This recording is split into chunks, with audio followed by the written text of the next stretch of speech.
It's Tape Tuesday, so we'll be taking a look at 4 plays, like always, although today we're only going to be looking at positive plays because that's the mood I'm in, who cares. But first, we're going to talk about the Gators' first-round picks this past draft in Kyle Pitts and Kadarius Toney here on Locked On Gators. You are Locked On Gators, your daily podcast on the Florida Gators. Part of the Locked On Podcast Network, your team every day.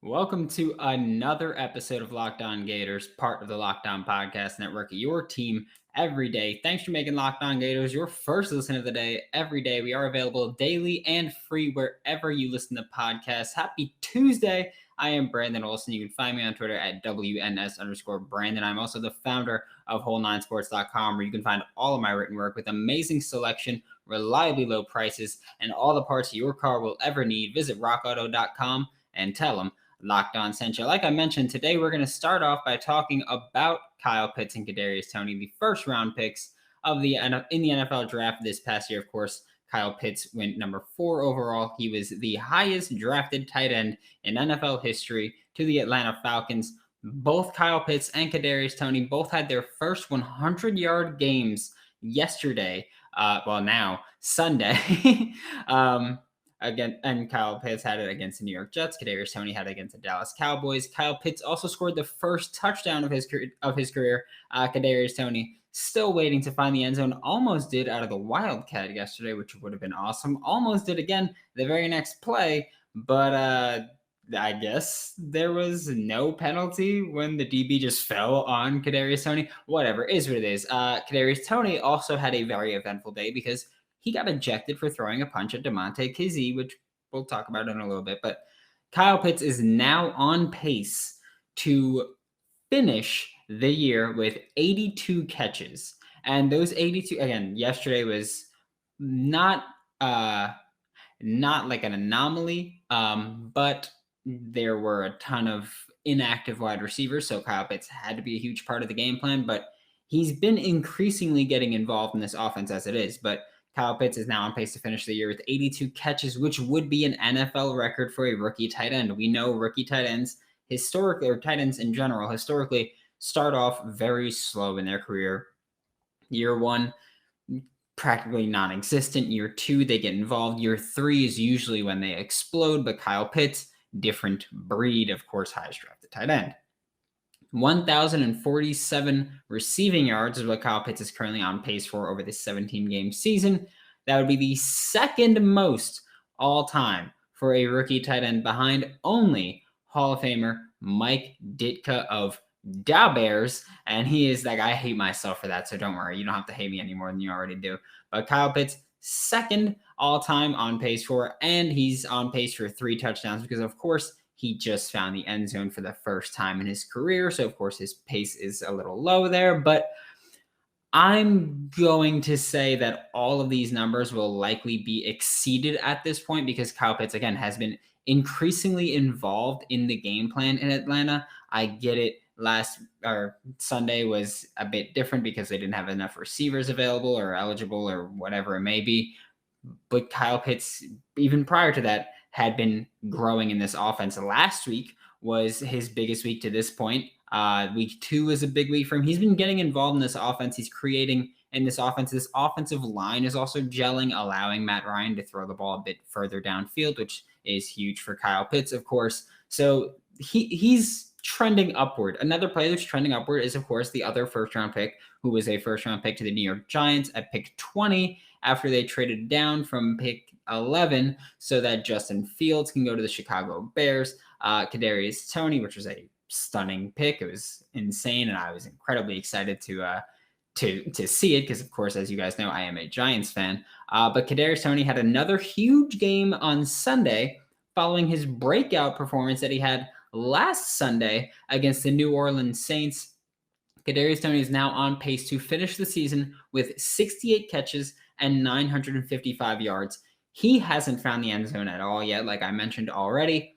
So his current touchdown pace is a goose egg. It's set to 0 right now, although I highly doubt that holds because that would be impressive if he didn't score the entire season. But His pace is also so hard to project because the first 3 weeks of the season, I'll say the first 2 weeks of the season, he was practically non-existent in the game plan. I believe he went the first 2 weeks while having negative receiving yards, because of course he was just getting targeted in the backfield.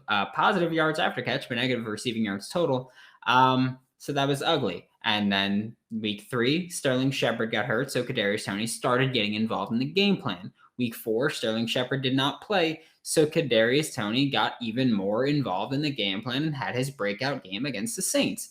This past week, week 5, against the Dallas Cowboys, he was a huge part of the game plan. At one point, Kadarius Toney had about, I believe it was 140 yards, and the rest of the offense had 90 combined. Of course, the Giants' offense right now is in turmoil with Daniel Jones out, Kenny Golladay out, Sterling Shepard out, Saquon Barkley out, Darius Slayton out.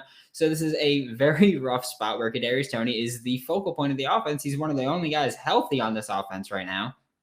So that's why it's weird to project, because when they get healthy, he'll likely see less snaps, less targets, all these things. And when Sterling Shepard was healthy, Kadarius Toney was horribly, horribly misused. Of course, on Sunday, we saw him work out of the backfield a lot. He was moving around the field. That was important. That's how he should be used. So we don't know when Sterling Shepard comes back, what the offense will look like with Kadarius Toney if Daniel Jones plays, if Saquon Barkley's there, or if he's not available. So we don't know what that's going to look like or what the repercussions will be from Kadarius Toney trying to throw a punch at DeMonte Kazee, because again, Joe Judge, very strict head coach. So we don't know if he'll see time really, or if he's going to get suspended from the team or benched or what it may be. But Kadarius Toney is a big question mark right now, but he's also trending upward on the tape, but we don't know how he's going to be used because, again, weeks 1 and 2, horribly misused. But Kyle Pitts, Kadarius Toney, 2 first-round picks that early on in their careers are looking like they're going to be hits. I don't care how you feel about taking a tight end at 4. That means nothing to me. You take the best player available, and that was Kyle Pitts at 1 even. Obviously, they're not going to take a tight end at 1, but I digress. All right, college football fanatics, have you heard about PrizePicks? PrizePicks is daily fantasy made easy. I love it, and I know you will too. PrizePicks offers every sport you can think of. I'm talking NFL, college football, NBA, college basketball, MLB, soccer, MMA, and more. PrizePicks offers more college props than anywhere else, and it's already incredibly difficult to find college props as it is. But PrizePicks is here for all you prop bettors, because I know I have a problem betting on prop bets. I do it all the time. So now I can bet on either, Power 5 players like the Florida Gators. You could bet on Jacob Copeland touchdowns if you want, or mid-major players you might not have ever heard of, like if you're watching Toledo, Bryce Mitchell, Bryant Koback, guys like that. PrizePicks allows mixed sport entries. You can take the over on Emory Jones rushing yards and the under on Jacob Copeland receiving touchdowns in the same entry. I get those as the same sport. I don't care. I just wanted to mention Gators. Don't hesitate. Check out prizepicks.com or go to your app store and download the app today. PrizePicks is daily fantasy made easy. Need something to do with your stimulus, tax refund, GameStop, Dogecoin, NIL, BetOnline. I don't care how you get your money. That's not my problem. I'm not the IRS. I work in a different branch of finance. Visit rockauto.com for all of your car parts needs. The rockauto.com catalog is unique and remarkably easy to navigate. You guys know I am awful with cars. I know nothing about cars, but people can be like, hey, this is what you need. And I can hook it up because I can just go to rockauto.com. It's very easy to navigate. And even I can get things, whether it's brake pads, taillights, hydraulics, fuzzy Dyson mirror, wherever it is that you might need. I'm just telling you, rockauto.com is your place to gather. Whether it's for your classic or daily driver, get everything you need in a few easy clicks delivered directly to your door. Right, locked on in their How Did You Hear About Us box, so they know exactly who sent you.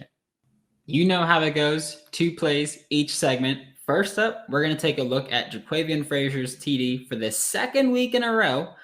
Because that's what we're doing. I don't care how you feel about it. That's what we're gonna look at because it was dope. So I'm gonna play it here for you so you can see it first. Again, this is very close to the goal line. Jaquavion Frazier's.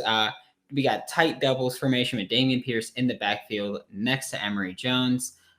This is either an RPO or a play. I'm just gonna keep playing the video. This is either an RPO or a play action where the team is in max protect and sold it as hard as they possibly could. Emory sold the handoff beautifully with Damien Pierce for a long time. Xavier Henderson was the only one that didn't sell a block because he just ran an out route because there was no one close to him to really block, so that makes sense. Rick Wells in the slot on the left blocking a defensive lineman. Kamori Gamble blocks a linebacker coming up or a DB coming up. And, this is beautiful. Frazier's sold the block great on the boundary corner here, which, again, he would have needed to do if this was a sweep like it looks like they're selling, because he would have had to set that edge. So that's fantastic. The entire defense bit so hard on this play fake that I don't even know what defense they were supposed to be in. If it was supposed to be man, cover 1, cover 3, I don't know what it was supposed to be because they all just came crashing down for this run. So I genuinely can't even tell you what we're supposed to be seeing here.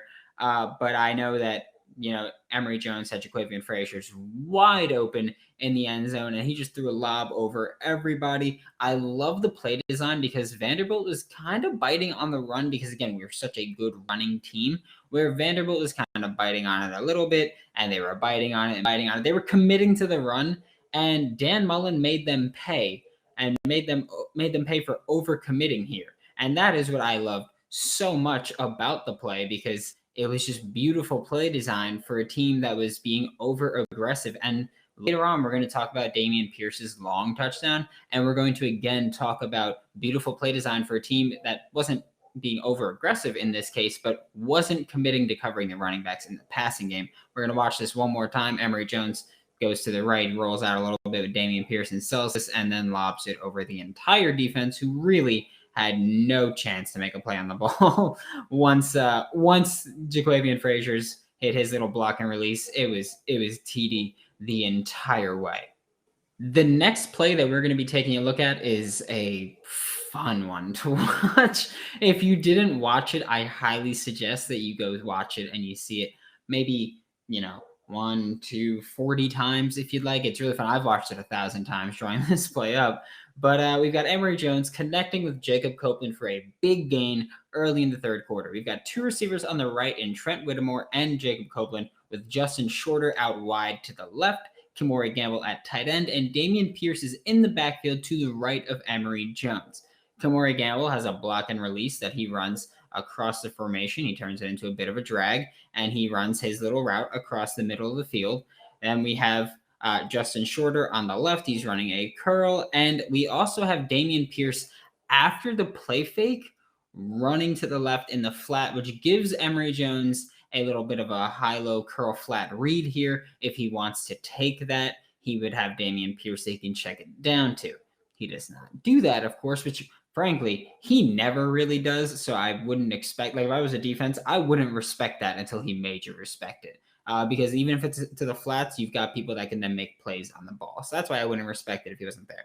On the right side of the field, we've got Trent Whittemore and Jacob Copeland running scissors concept, which of course means that Trent Whittemore in the slot is running a corner. Jacob Copeland on the outside is running a post.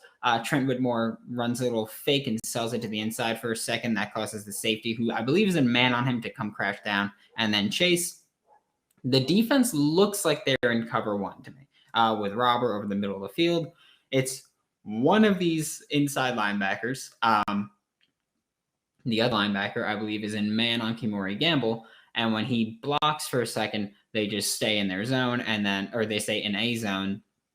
And when he comes across the field, they follow. So that's what we're looking at here.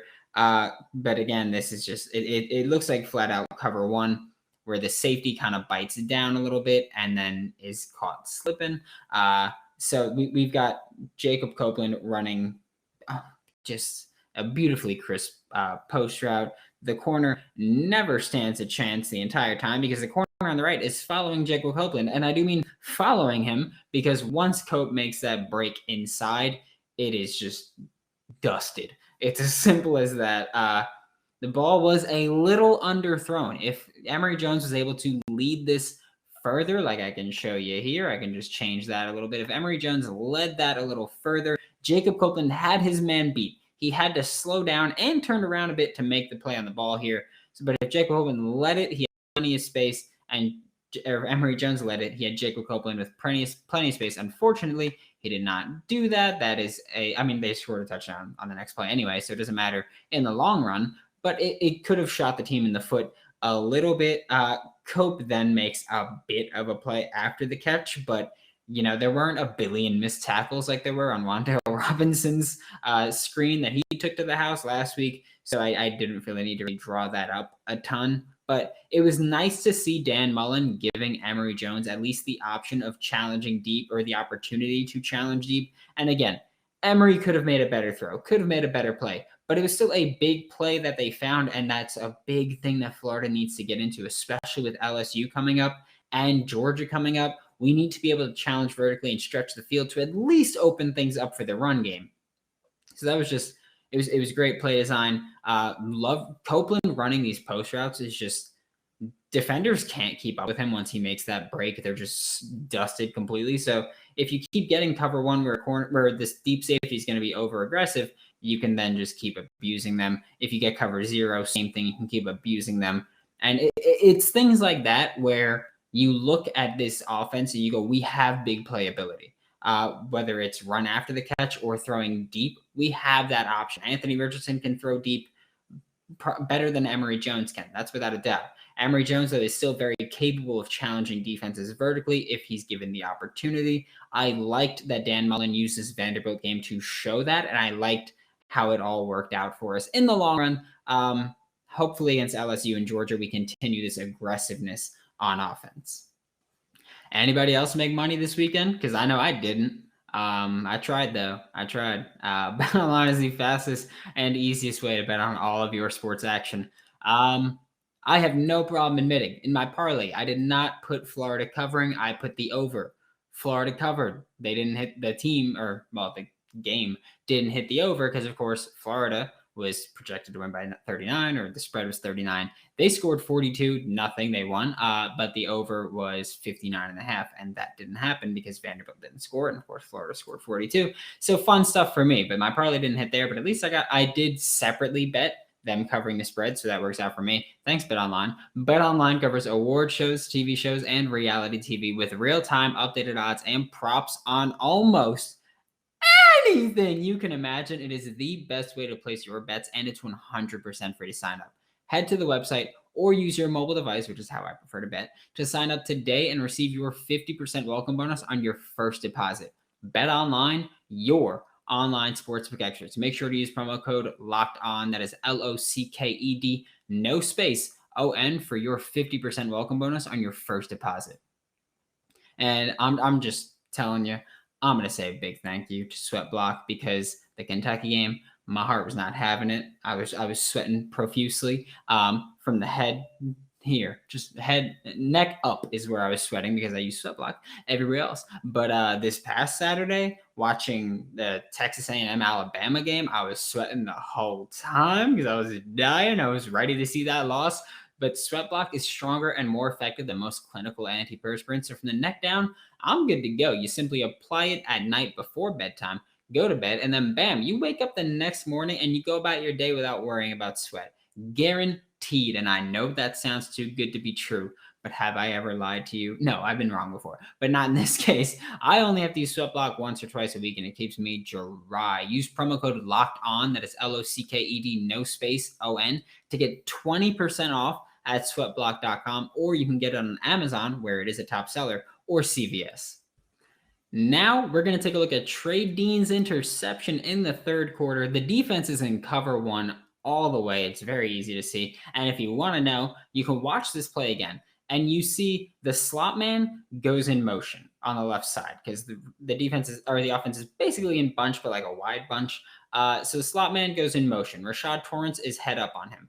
Then Rashad Torrance kind of follows him in motion a bit. And at that point, you can tell that they're in some kind of man. But Rashad Torrance rotates to the deep safety. Trey Dean is rotating down when they think the slot man is rotating across the formation. But the slot man rotates back to his original spot, and the defense reverts and rotates back to their original spot. So you can kind of tell in that way that Rashad Torrance is in man. And then when the slot man goes in motion, Trey Dean is supposed to be in man, and Rashad Torrance then has the deep safety responsibility. Slot man comes back in motion across the formation again to go back to his original spot. And at that point, Rashad Torrance rotates back over as well. And we're like, okay, it's cover one. We know that by the way that the safeties rotate and there's following and all that fun stuff and shadowing. I'm just going to change this real quick to speed it up just a little bit at this point to make that animation just go a little bit smoother towards the end there, because I'm nice like that. I do things on the fly now. So we can see that we're in cover one the whole way. Jeremiah Moon takes the running back who goes on a little swing route. We've got a little curl from the second slot or the outer slot guy. The outermost receiver runs an in route. He's got Avery Helm on him. Jason Marshall is on an island to the right side of the field, or he's got the only receiver out there, and the receiver runs an in route. And I think that in this sense, Florida was kind of daring Vanderbilt to try to take a deep shot because Jason Marshall on the right side is playing hardcore underneath on that in route. Like he is underneath it the entire way. Rashad Torrance has a skinny post that he has to cover from that slot, and he's playing underneath it the whole way. Trey Dean is supposed to be playing over top on that post should that post go deep, but Trey Dean is also reading Ken Seals' eyes. Ken Seals is, of course, the quarterback for Vanderbilt. So Trey Dean's reading Ken Seals' eyes the whole time. And, Ken Seals drops back. He takes a very quick glance to the left. And then he just looks to the right. He looks for Will Shepard, who is the receiver on the right side, lined up with Jason Marshall. And he stares him down until he throws the ball. So Trey Dean just shoots for the ball because he knows where it's going. So he gets there early because Ken Seals gave a quick glance to the left and then just stared down the right side of the field. So it was Florida really saying, like, go ahead. Like, I dare you to try and take a deep shot here. They did not take a deep shot. Trey Dean still made them pay for it. This is his interception. Trey Dean, Rashad Torrance both played out of their freaking minds on Saturday. It was beautiful to see. This cover one was fantastic. We're expected to get Kaiir Elam back this week for the LSU game. So that's going to be huge. I'd expect Jason Marshall to be the corner that plays more over Avery Helm. But again, I think that we will probably see them rotate drives again. Just because that's what they've been doing when Kaiir Elam was healthy. Both corners have been playing well. I just think Jason Marshall has been more consistent of a corner. So that's what we're looking at here. And yeah, this was just a fantastic play, daring Vanderbilt to throw deep when we know they can't, and they know they can't. And the last play we're going to look at, I said it, we're going to finish with Emory Jones connecting with Damien Pierce for a 61-yard touchdown. Look at all these arrows and all these straight lines they're running. You know why? Because this is a beautiful play design, beautiful play call. Now, the defense, they're in cover 4. That's what it is. I'm fairly confident in saying that, and I'm usually not that confident in calling out what a defense is definitively, but they're in cover 4 here. I think the Gators were expecting cover 2 because we've got the outside receivers. We're in twins here. We've got the outside receivers running curls, if you're looking at cover 2, that means there are 2 deep zones. Cover 2 here, we've got the outside receivers running curls, which if we're in cover 2, those corners have to cover that flat, it makes sense. If you're in cover 2, we've got our slots running like fades essentially. So they're running fades, forcing the safeties to kind of commit to them if you're in cover 2. And then Damien Pierce runs directly up the middle. Emory Jones fakes that he's going to take the ball himself, like he's going to run a keeper. We've seen Anthony Richardson do this a lot. Emory Jones is starting to do it a lot more. And that's how the play call is working out. So we see that this is cover 4. It looks like the Gators are prepared for cover 2 and trying to expose cover 2. Rick Wells and Kamori Gamble, who are both in the slot, run those clear out to the fades. And now I think the whole way this ball is going to Damien Pierce. I get what it looks like. I think this is just one read. It's like, look, you're going to have Damien Pierce. They're either in cover 2 or cover 4. Either way, this is going to be open. So I think that that's where we're at. We've got Kamori Gamble and Rick Wells running these fades to kind of clear out the safeties if this were cover 2, but it's cover 4. Cover 2, again, we have the outside receivers that are running curls at that point. Corners should have been there if it was cover 2, but it's cover 4. So we see safeties still overcommit to those fades. They still overcommit to them heavy. The safety on the right side that is with Rick Wells doesn't even look at where the ball is going. He never turns his head. The ball is there by the time he even turns his head. The safety on the left that's with Kamori Gamble overcommitted hardcore and then had to overcorrect and couldn't. So he took himself completely out of the play. Damien Pierce had a free run up the middle right past the linebackers.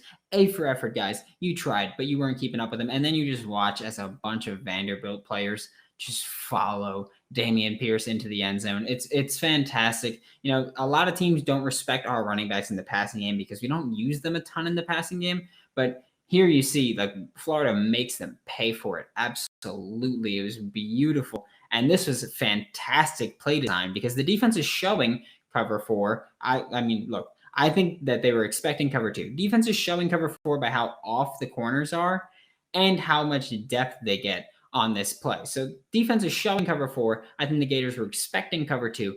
Either way, this play works against both coverages. It should have worked worse against cover 4 because the safeties have more leeway to play over the field a bit, over the middle of the field a bit, but they didn't. So we've still got a huge play here, whether you're in cover 2 or cover 4. This was going to Damien Pierce all the way, I think. And if he's covered, maybe you take the checkdowns at that point. Because if they're in cover 4, he should be covered better, but you would have both receivers on the outside with the curls open. That's not the case here. And, you know, Damien Pierce just wide open to the house, 61 yards. And I believe that play alone was more receiving yards than he had for the entire season before this game. And we're just going to look at it again because it's beautiful to see. Love that. Damien Pierce just takes it to the crib.